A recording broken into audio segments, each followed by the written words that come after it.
Well, the numbers are staggering. Right now, about 100,000 people are on a wait list for a kidney transplant, but there aren't enough donors. While they haven't perfected it, researchers are now working to see if some animals might be able to fill the gap. Marty Salt reports. When it comes to saving lives for people with kidney disease, the math just does not add up.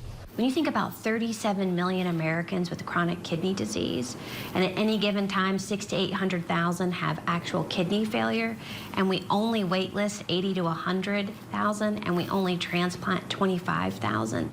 Researchers at the University of Alabama at Birmingham are some of the first to fill the need with xenotransplantation. And the goal, of course, is to sort of really basically eliminate that gap between supply and demand. And in our case, we're hoping to do that with pig organs. Well, interestingly, pigs actually have kidney function that's quite similar to humans. Researchers use a CRISPR, which is a genetic editing tool, to edit out genes that would cause a human body to reject the organ. It kind of tricks the human immune system into thinking it's something from a human. And because pigs can live 30 years, researchers believe the organ will last that long for humans, and they hope to use more organs from pigs.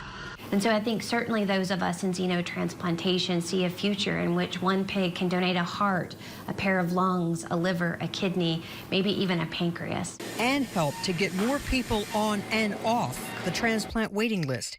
Marty Salt, WGEM News.